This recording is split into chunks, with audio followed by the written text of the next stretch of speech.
another vlog. So for today, we are going to discuss a different thing from the usual makeup tutorials and reviews. Today we are going to look into these bags na nabili ko from ILOVEMYMUSE. I wanted to share this with you, though it's medyo iba dun sa usual na ginagawa nating makeup tutorials yun. So, ayun. Gusto ko lang i-share sa inyo kasi I think worth it siya bilhin or worth it siyang gamitin. Kasi, basta, for a fact, I know na maraming mga vloggers or mga fashionistas na mahilig bumili ng super mahal na bag, like yung mga designer bags, mga Gucci, LV, mga YSL, and more other bags like that. Pero, ayun nga, there are other bags then that are worth buying, pero hindi siya ganun kamahal, and ganun din naman yung quality, and tingin ko ganun din siya ka-fashionable. So, let's check into this bags by Muse. So, it comes inside this pouches. Ayan. Meron nakalagay sa likod na True Beauty Begins Inside. And yun yung mga pouches niya. So, dinideliver din siya. It can be shipped nationwide through LBC. But if you wanted to check out the products first and choose from the wide ranges they have, you could check them out at Power Plant Mall. I think Retail Lab yung pangalan nung store.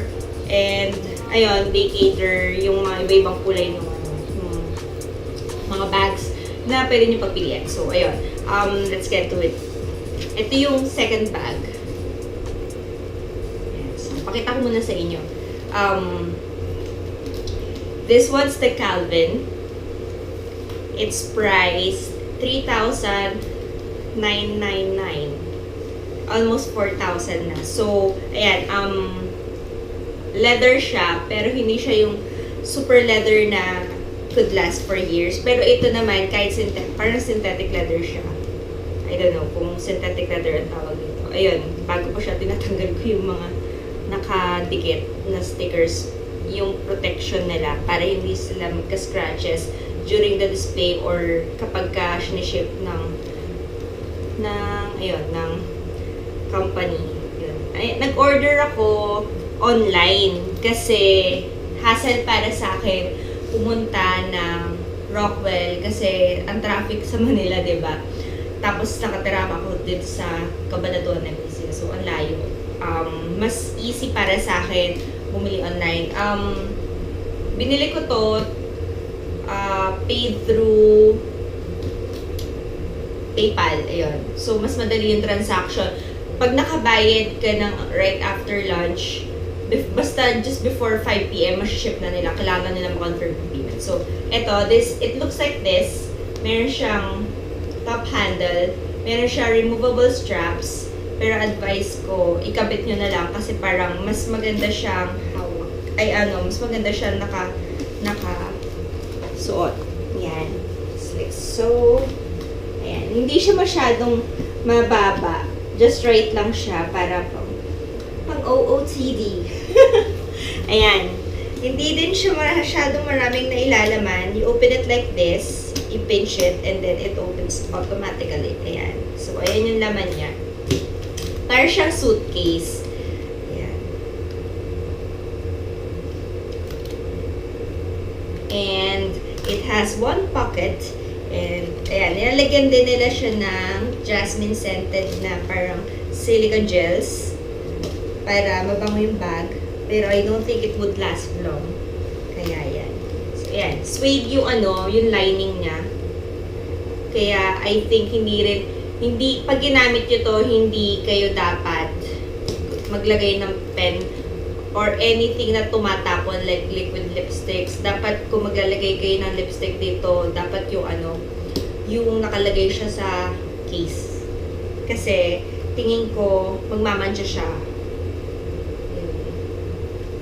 Yan lang, konti lang yung mailalagay niya.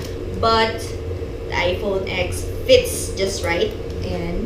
And siguro, a small wallet and pan-touch up lang na makeup like powder and lipstick. So, ayun. It's not heavy din. Very light lang siya. Parang mga dalawang cellphone lang yung bigat niya. Ganun siya kabigat. Ayan. So, that's the Calvin. And then, this one is the, anong tawag nila dito? Parang siyang jelly na, jelly na Hermes. Pero hindi. Hindi siya Hermes. Parang ginaya lang niya yung Hermes. Pero, yung design niya lang naman. Pero, what makes it different is that it's, ano tawag dito? Transparent siya. Tapos, itong design niya. Madami na akong vloggers na nakikita nito. Like, Janina Chan carries this around. Ano ba tawag nila dito? They call it the orange, Kelly. Kelly din. Funny, pero ganun yung tawag nga nila. Kelly nga. Kelly ang tawag nila dito. Parang yung sa Hermes, di ba Kelly din? Ganito din yung itsura. So, it has a strap din. It has a lock. Pwede, hihilahin lang siyang ganyan. Nag-lock in din siya. Para kung talaga tingin mo, maraming tao sa paligid and kaya nilang buksan within a second yung kumabilis yung kamay, i-lock na nyo na para medyo matagalan siya. Mapapansin nyo na. So, ayan. Ganyan lang naman yung lock niya. Hindi naman kailangan ng susi. So, hinihila lang siya ganyan. And then, you open like it. Like this. And, ayan. Ganyan yung naman niya. Makapal na type of siya, plastic ha. Hindi siya yung cheap-cheapan na plastic na nakikita nyo sa mga ibang plastic bags na manilipis. Ito, super thick. Napaka-durable niya kahit marami kang ilagay sa loob. Kahit medyo mabigat. Hindi siya masisira kasi makapal siya. And yon. Gray yung kinuha ko kasi tingin ko medyo natatakpan niya yung laman. Hindi siya ganun kakita. Like ito, pag nilagay ko sa loob, hindi siya ganun kahalata. Unlike yung transparent na clear white talaga. As in, yun talaga. Pag nakikita na kagad ko anong laman.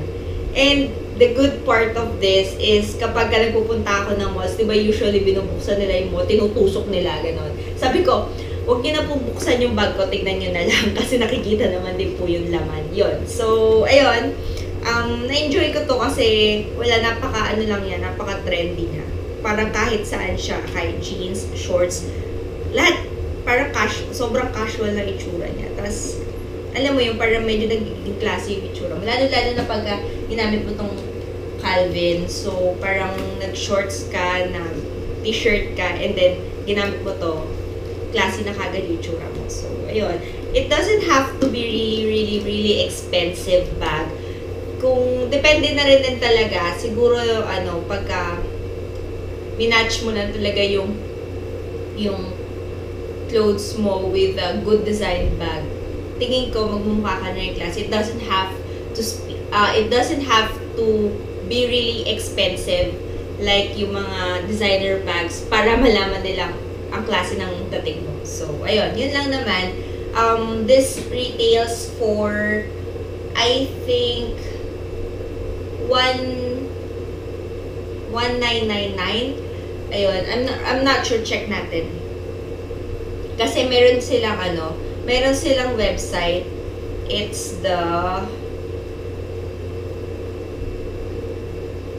www.ILOVEMYMUSE.com. So, nandun naman din. Pwede kayo mag-shop there. Mas madali lang kung mag-shop ka through Viber. Iniwan naman nila yung number nila dito. So, pwede mo sila makausap anytime. Screenshot nyo lang yung pictures nila dito. Tapos, ask nyo sila kung how are you going to pay for it. Like, pwede naman sa bank depot or wire transfer or like yung ginawa ko, PayPal or credit card through the website. So, ayun. Check nyo din kung ano yung mga available na colors kasi not all the time meron sila maraming pagpipilian na kulay kasi mabilis din maubos. Like I said, mura kasi siya. So, ayun, mabilis siya maubos. So, ask nyo na lang kung ano yung mga available colors. Tas usually naman, yung mga selections naman ng mga kulay na available, pinopost nila dito sa Instagram nila. They're always updated. Tignan nyo din yung IG stories nila. Makikita nyo din dito yung mga styles na pwede nyo gayahin na tingin nyo mag-fit dito sa mga style ng bag. So, that's all. Ayun. Nalaman ko siya kay Miss Janina Chan. Isa din siyang lover. So, ayun. That's all. Thank you for watching. I hope you enjoyed my mini vlog about my new bags. Ayun. New favorite bags ko. Thank you for watching. Bye, Makeup Kada!